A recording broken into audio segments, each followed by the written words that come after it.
नमस्कार दोस्तों, स्वागत है आपका हमारे YouTube channel Self Check Academy पर। दोस्तों आज का हमारा टॉपिक है ब्लड यानी कि रक्त।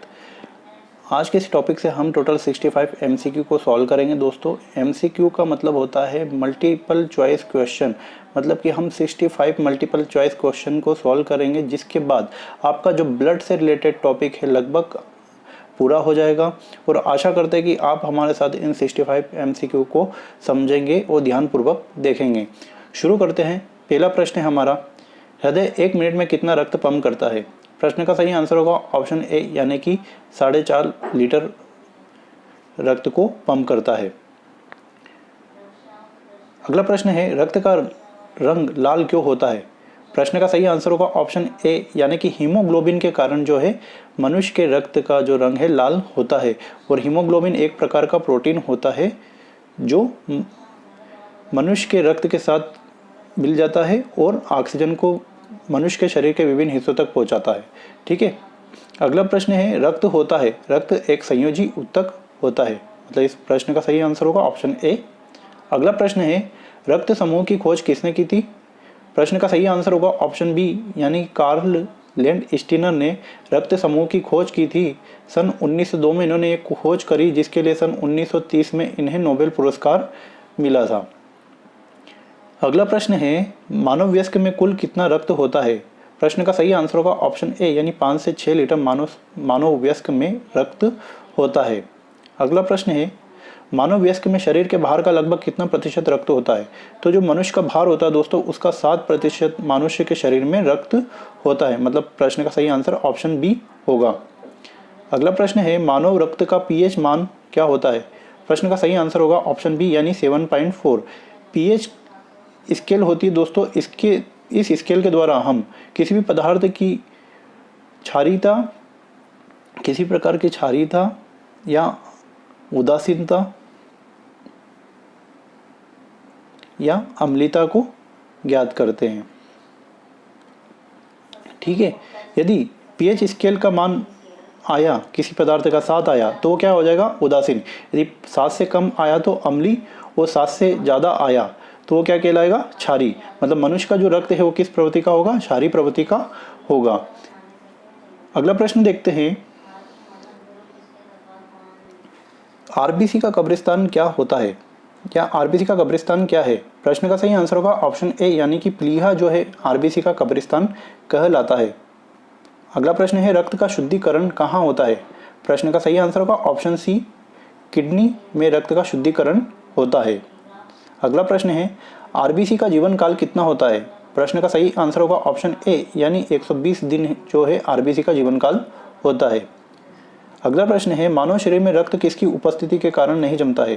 प्रश्न का सही आंसर होगा ऑप्शन ए यानी हिपेरिन की उपस्थिति के कारण जो मनुष्य में रक्त होता है वो नहीं जमता है। दोस्तों इस प्रश्न को याद रखेगा क्योंकि ये प्रश्न बार बार रिपीट हुआ है। अगला प्रश्न है, पहाड़ों पर जाने पर आरबीसी की संख्या में क्या परिवर्तन होता है? प्रश्न का सही आंसर होगा ऑप्शन ए यानी कि आरबीसी की संख्या क्या हो जाएगी? बढ़ जाएगी। अगला प्रश्न है, सोते समय आरबीसी की संख्या में क्या परिवर्तन होता है? प्रश्न का सही आंसर होगा ऑप्शन बी यानी सोते समय आरबीसी की संख्या घट जाती है, और जब हम पहाड़ों पर जाते हैं तो आरबीसी की जो संख्या है वो बढ़ जाती है। मतलब इस प्रश्न का सही आंसर हुआ ऑप्शन बी। अगला प्रश्न है, स्वस्थ मनुष्य का रक्तदाब कितना होता है? प्रश्न का सही आंसर होगा ऑप्शन ए यानी 120 से 80 mmHg। mmHg का मतलब होता है मिलीलीटर, और Hg का मतलब होता है पारा या मर्क्यूरी। ठीक है। अगला प्रश्न है, आरबीसी की कमी से कौन सा रोग होता है? प्रश्न का सही आंसर होगा ऑप्शन ए यानी एनीमिया रोग हो जाता है। अगला प्रश्न है, मानव रक्त कितने भागों से मिलकर बना होता है? प्रश्न का सही आंसर होगा ऑप्शन 2 यानी कि जो मनुष्य का रक्त है 2 भागों से मिलकर बना होता है, जिसमें एक भाग में हम लेते हैं प्लाज्मा को, ठीक है, एंड सेकेंड भाग में हम लेते हैं ब्लड सेल को। जो ब्लड सेल होते हैं उन्हें हम लेते हैं। मतलब इन दोनों भागों से मिलकर मनुष्य का रक्त बना होता है, जिसे हम आगे आने वाले प्रश्नों में समझेंगे। मानव रक्त में लगभग कितने प्रतिशत प्लाज्मा पाया जाता है? प्रश्न का सही आंसर होगा ऑप्शन ए 55%। जो मनुष्य का रक्त है 2 भागों से मिलकर बना होता है, जिसमें एक भाग होता है प्लाज्मा, और प्लाज्मा कितना होता है? 55% मानव रक्त में। ठीक है। अगला प्रश्न देखते हैं, मानव रक्त में लगभग कितने प्रतिशत रक्त कोशिकाएं पाई जाती है? सही ऑप्शन होगा ऑप्शन बी यानी 45% जो है रक्त कोशिकाएं पाई जाती है, और 55% क्या था? हमारा प्लाज्मा थी। ठीक है। अगला प्रश्न है प्लाज्मा में लगभग कितने प्रतिशत पानी पाया जाता है। प्रश्न का सही आंसर होगा ऑप्शन बी यानी 90% प्लाज्मा में पानी पाया जाता है। वो जो 10% है वो अन्य पदार्थ पाए जाते हैं। अन्य पदार्थ में क्या हो जाएगा आपका कार्बोहाइड्रेट, प्रोटीन आदि शामिल होते हैं, ठीक है। अगला प्रश्न है मानव रक्त में कितने प्रकार की रक्त कोशिकाएं पाई जाती है। प्रश्न का सही आंसर होगा ऑप्शन सी यानी कि 3% जो है रक्त कोशिकाएं मानव रक्त में पाई जाती है। कौन कौन सी देख लेते हैं। आरबीसी, प्लेटलेट्स एंड डब्ल्यूबीसी, 3 प्रकार की जो कोशिका है मानव रक्त में पाई जाती है। इसे भी हम आगे आने वाले प्रश्नों में क्लियर करेंगे। मानव रक्त में कोशिकाओं में संख्या के आधार पर सही क्रम क्या होगा। प्रश्न है आपका दोस्तों मानव रक्त में जो कोशिकाएं होती है रक्त कोशिकाएं, ठीक है, उन रक्त कोशिकाओं में संख्या के आधार पर सही क्रम बताना आपको। तो जो सबसे ज़्यादा होती है संख्या में आरबीसी होती है, उसके बाद होती है प्लेटलेट्स एंड उसके बाद होती है डब्ल्यूबीसी। मतलब इस प्रश्न का सही आंसर होगा ऑप्शन ए।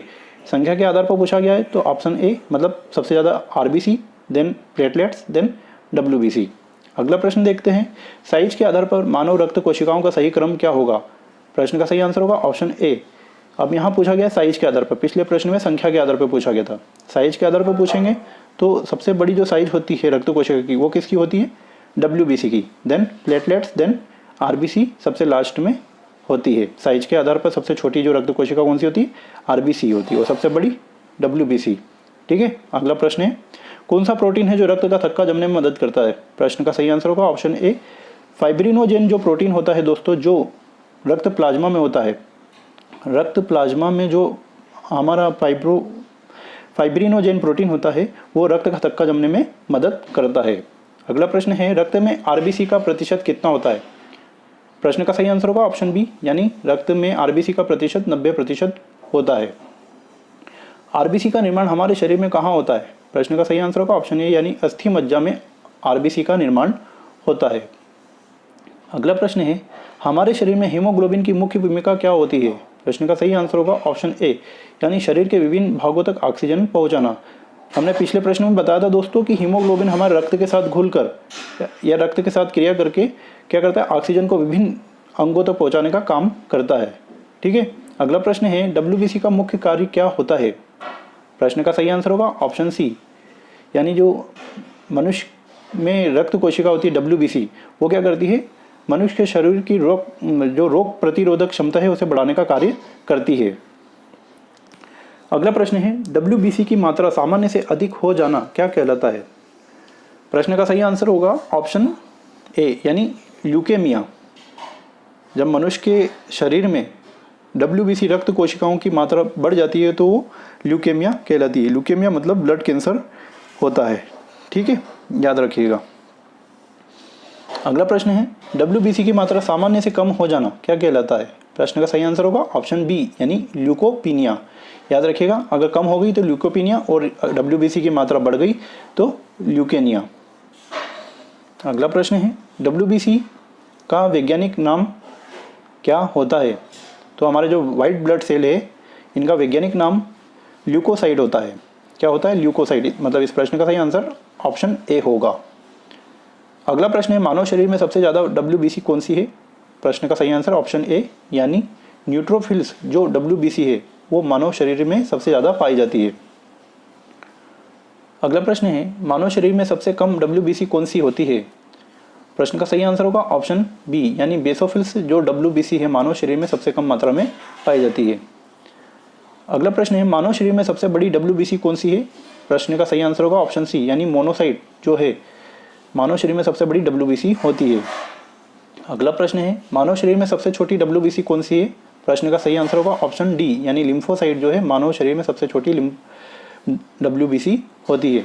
न्यूट्रोफिल सबसे ज़्यादा मात्रा में, बेसोफिल सबसे कम मात्रा में, मोनोसाइट जो है सबसे साइज में सबसे बड़ी होती है और लिम्फोसाइट सब साइज में सबसे छोटी डब्ल्यूबीसी होती है। ये चारों है जो आपको याद रखना है। अगला प्रश्न है मानव शरीर में एलर्जी से निपटने के लिए कौन सी डब्ल्यूबीसी होती है। प्रश्न का सही आंसर होगा ऑप्शन बी यानी बेसोफिल्स जो डब्ल्यूबीसी है जो मनुष्य के शरीर में सबसे कम मात्रा में पाई जाती है वो डब्ल्यूबीसी एलर्जी से निपटने में मनुष्य की सहायता करती है। ठीक है, अगला प्रश्न देखते हैं मानव शरीर में जीवाणुओं से निपटने के लिए कौन सी डब्ल्यूबीसी होती है। प्रश्न का सही आंसर होगा ऑप्शन ए यानी न्यूट्रोफिल्स। न्यूट्रोफिल्स जो WBC सबसे ज़्यादा मात्रा में पाई जाती है मनुष्य के शरीर में। ये WBC क्या करती है, मनुष्य के शरीर को बैक्टीरिया से निपटने में सहायता प्रदान करती है।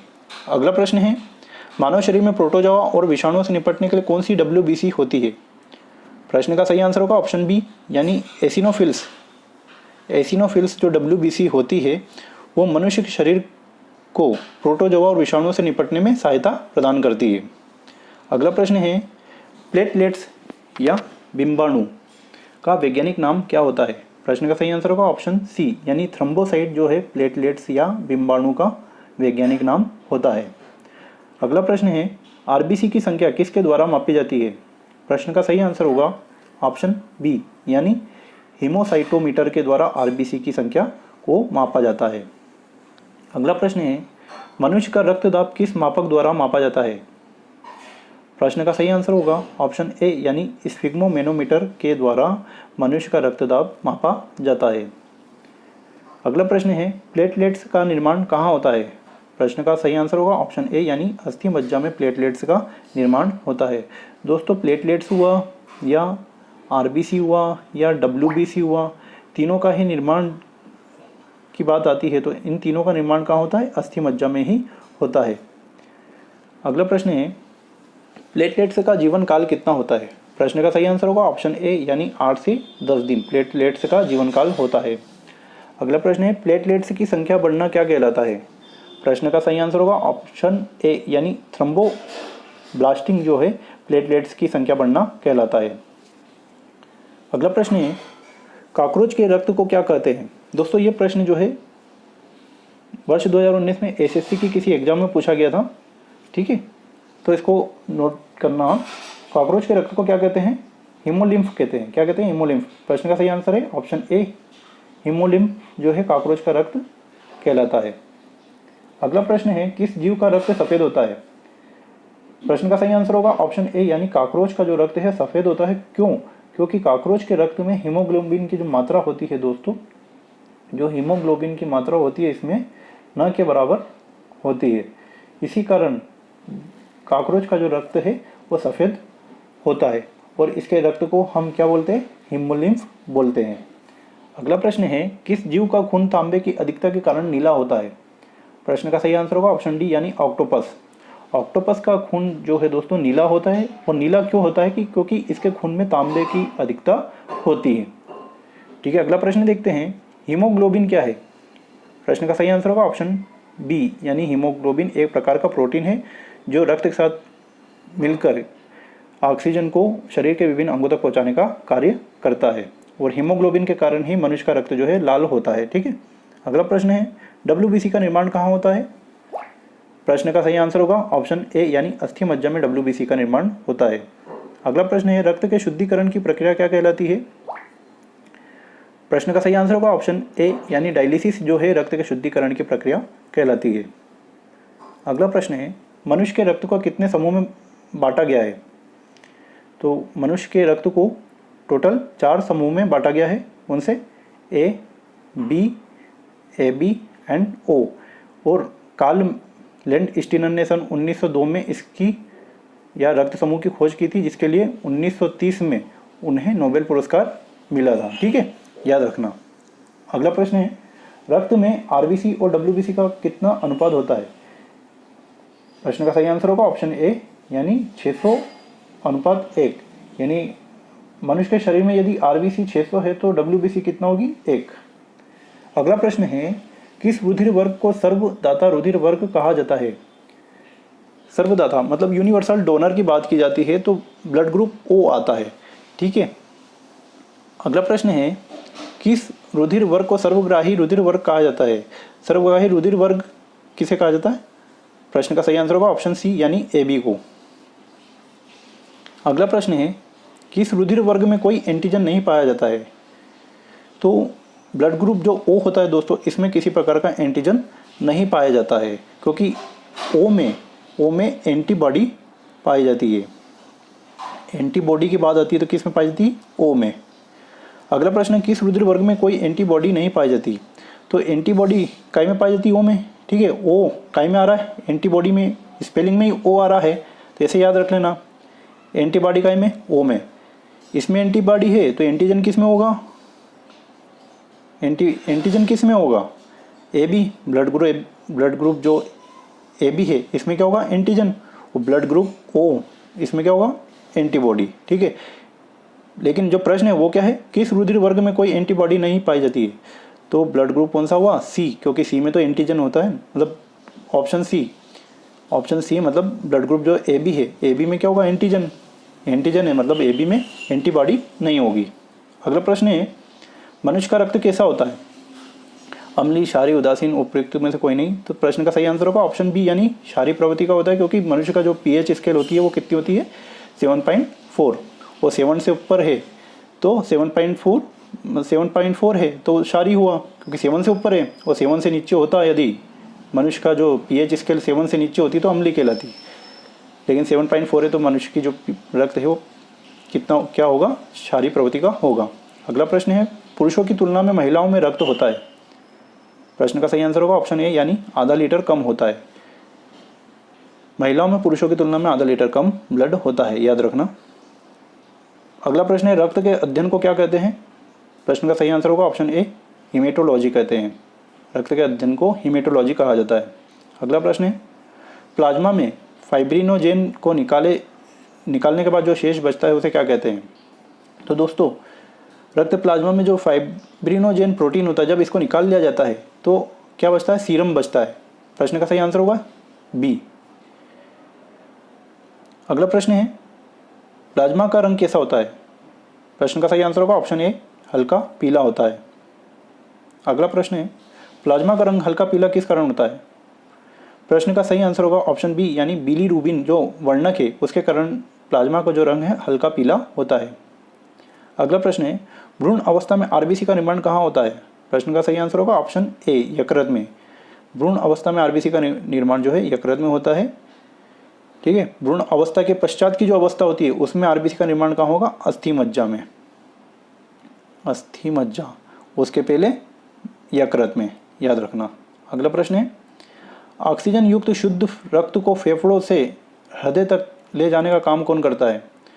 तो क्या है दोस्तों, ऑक्सीजन युक्त शुद्ध रक्त फेफड़ों मतलब लंग से हृदय मतलब हार्ट तक ले जाने का काम कौन करता है?